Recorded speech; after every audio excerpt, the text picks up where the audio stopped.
Hey pageant fans, it's your girl Teresa and I'm back with a rebrand.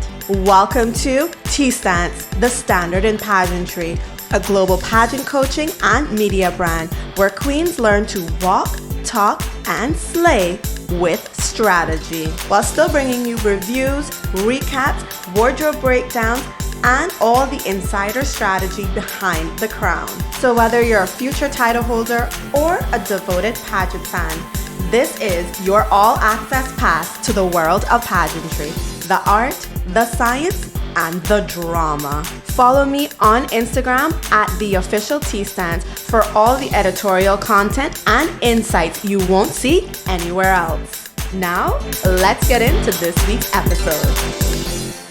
In this episode, we're going to be talking all things Miss USA, prelims, and finals. For prelims, I have a couple of notes. One of the things I noticed right off the bat is just how dark the stage was, which is unfortunate because I'm the type of fan that wants to see every single detail on the stage. I want to see the shine in their hair. I want to see the makeup on the girls' faces. I want to see the detailing of the gown, every step she takes, every move she makes. I want to be able to see it. And I just felt like the stage was just really, really dark.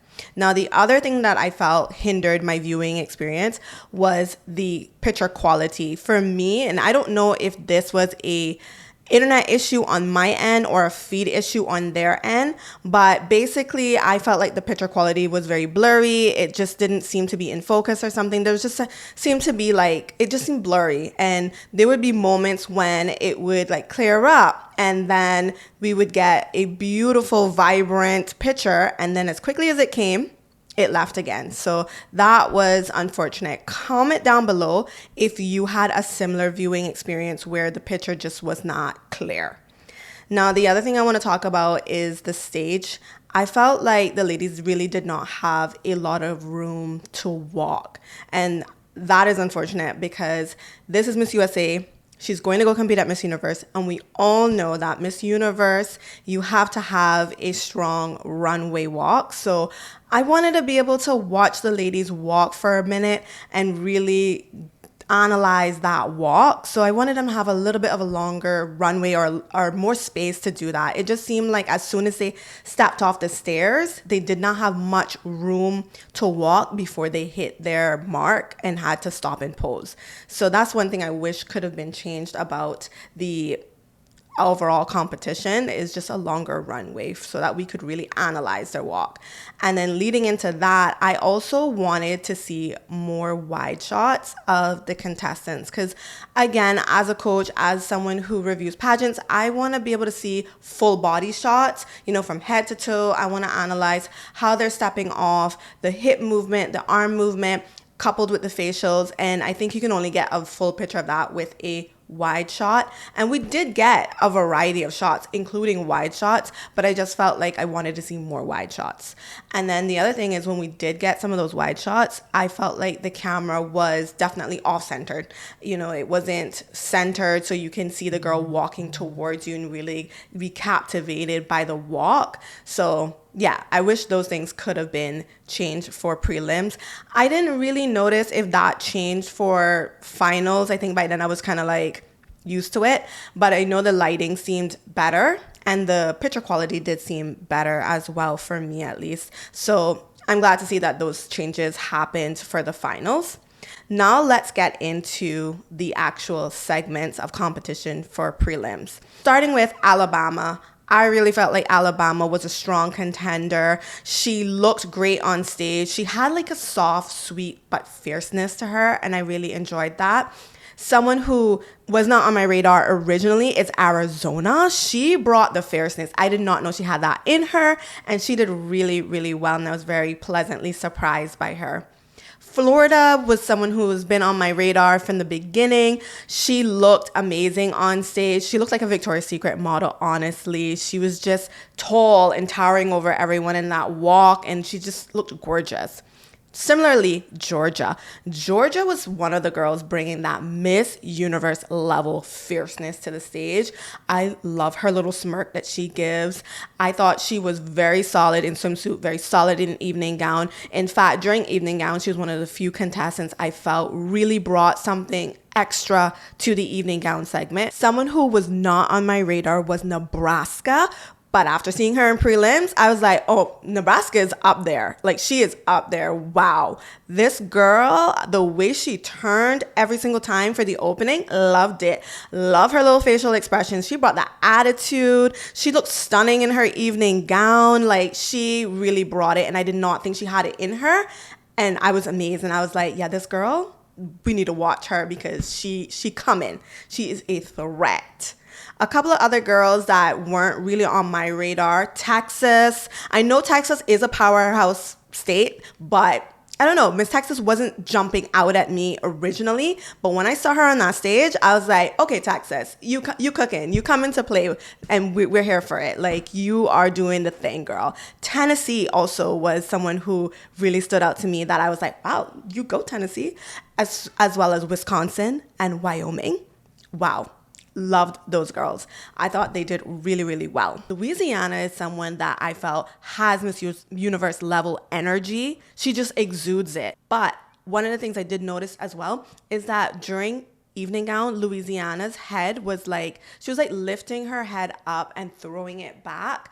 And again, I think she just needs to be more present and just know that she is enough. She does not need to do a whole lot. Now, the other contestant I want to talk about who did something kind of similar is District of Columbia. I know that a lot of people were rooting for her, but I did feel like she was another one that, you know, she's a model, but I felt like she was doing too much. It was, her poses almost felt like she was, you know, voguing a little too hard, and just her movement was just too sharp. You know, I think that she could have pulled back and been a bit more graceful in her poses, and that would have gone a long way for her. Lastly, I want to talk about Maine.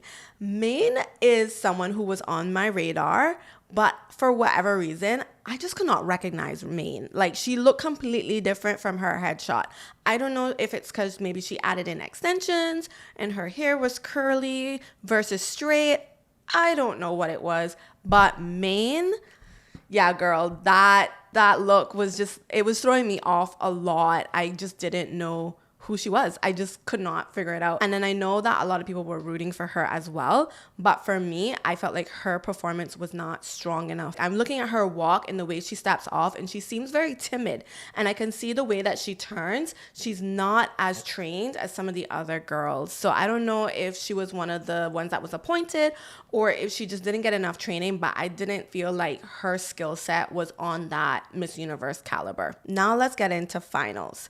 From the production side, at the very beginning of the finals, you could actually hear the director giving the cues, and I was like, live mic, guys, live mic. Thankfully, they figured it out and they cut the mic off. Thank goodness. The opening number was great. I had no comments there. I love the black suits they were wearing. Very sexy, very vixen. I thought that was very entertaining to watch, and they looked incredible in those opening number outfits. When the top 20 was called, they all had to do a little personality question and answer, which I really liked. Some of the questions were fun and some of the responses were funny. I did not expect them to be funny, so they were good. I learned something new about the girls. Some of them were a little bit awkward, I'm not gonna lie, but for the most part, it was entertaining and I did enjoy it.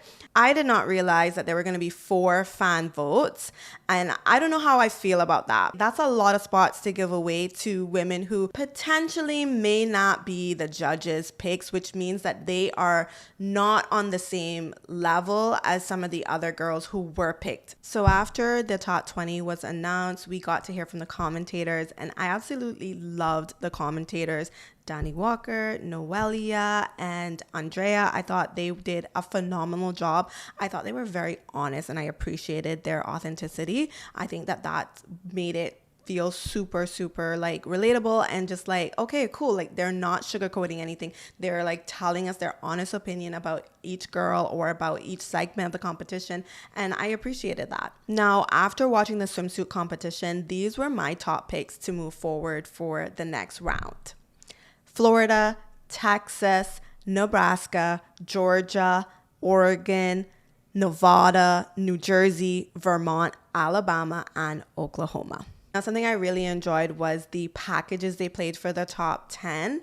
I just wish that they had put some music behind it. I felt like the music would have really enhanced it. But turns out that those ladies actually shot those videos themselves, and I thought they were really well done, and we learned a lot. And I thought it was a really great way just to get to know the girls a little bit better. Now, here are my thoughts on the evening gown portion of the competition. So Alabama, I thought she looked beautiful. She had great presence, graceful, gorgeous smile, good walk.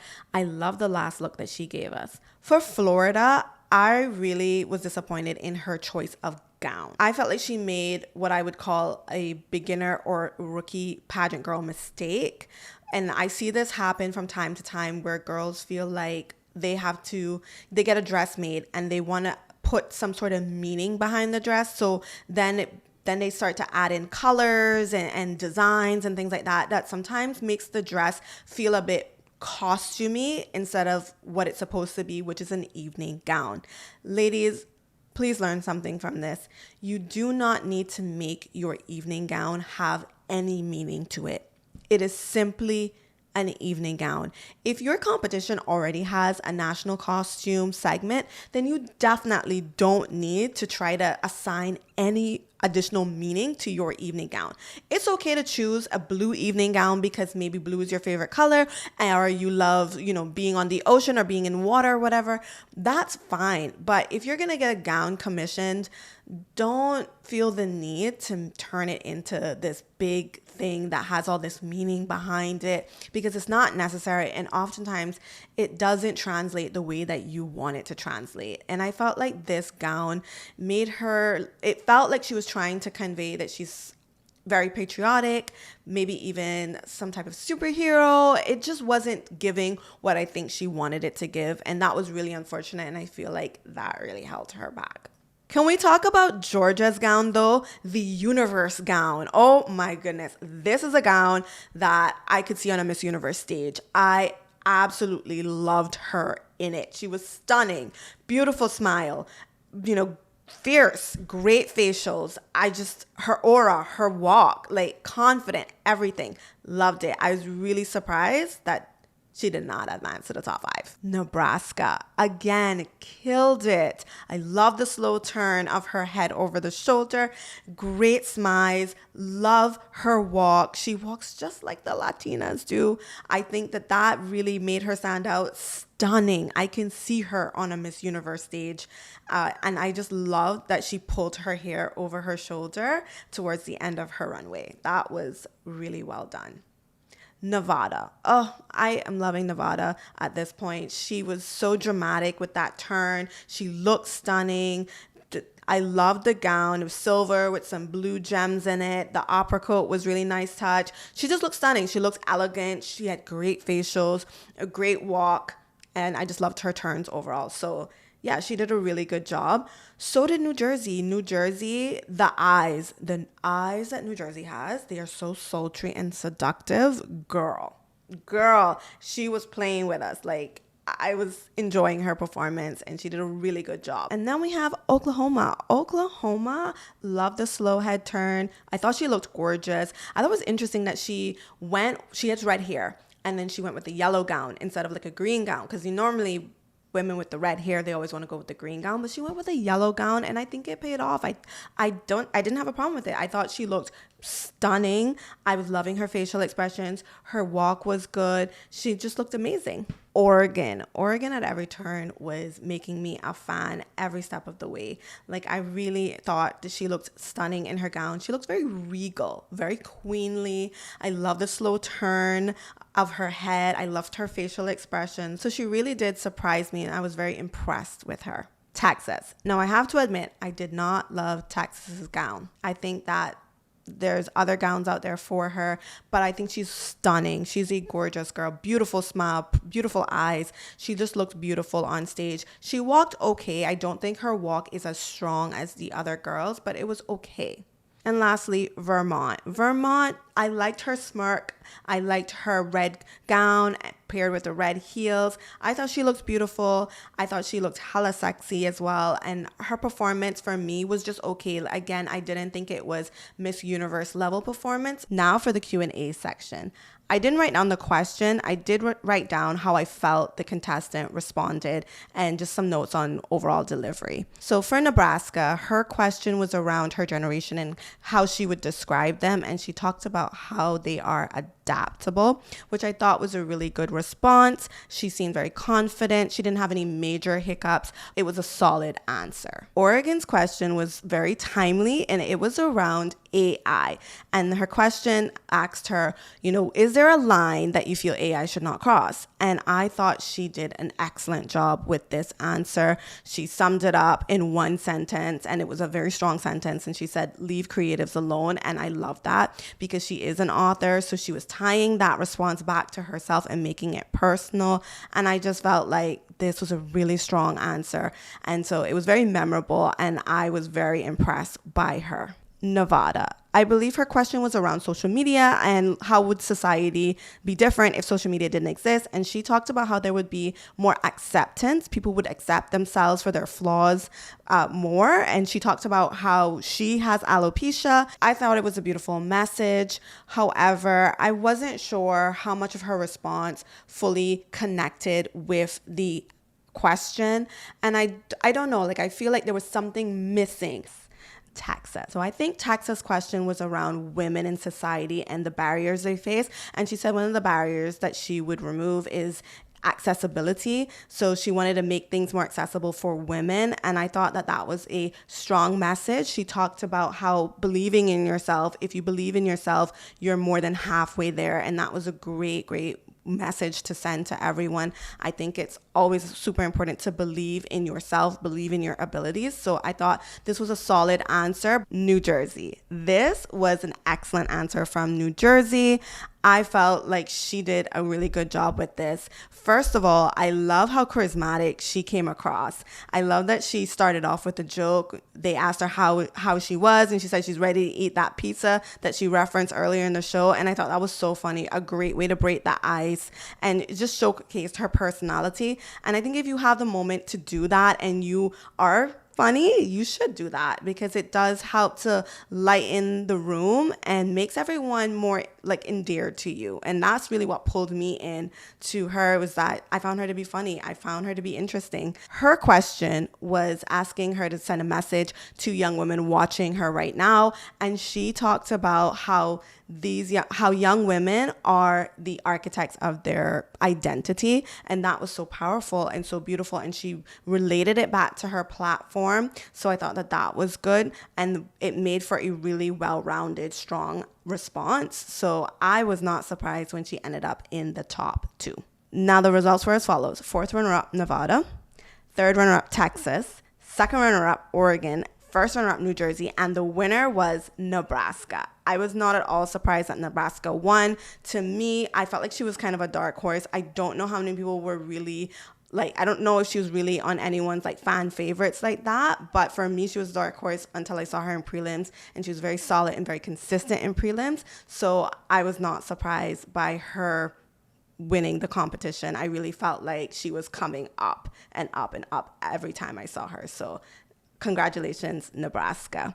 Now, when they went to sash her, did you guys notice that the sash said Miss Universe USA? What happened to the Miss USA sash? I feel like Miss USA is such a strong brand. And if we're talking about bringing it back and restoring it to glory, why wasn't she sashed with the Miss USA sash? It's such a strong brand, and it's tradition for the winner to be sashed as Miss USA. I felt like the Miss Universe USA sash could have been given to her when she was leaving for Thailand instead of on the night she was crowned. I also noticed that we did not have Alma Cooper there to crown and sash her, which I felt was unfortunate. Hours before the competition was set to begin, it was announced that Alma was skipping the finals, and I was really disappointed because I was hoping that she would get to have that opportunity to sash and crown her successor, because I know that is tradition. And also, it would have been nice for the new Miss USA to be crowned and sashed by the outgoing queen, as is tradition, right? So I'm not sure what happened, but I do remember reading that the Miss USA organization said that they made every effort to include Alma. So I don't know if maybe we're missing something. I would love to hear more from Alma as to why she chose not to attend, because I would think that if this is really a new leadership team, that bridges would be made, and things would be confidence would be restored a little bit. And from everything I've seen online, people seem to be receiving the new leadership team really well. So I'm just wondering what happened, why Alma felt like her presence was not needed, or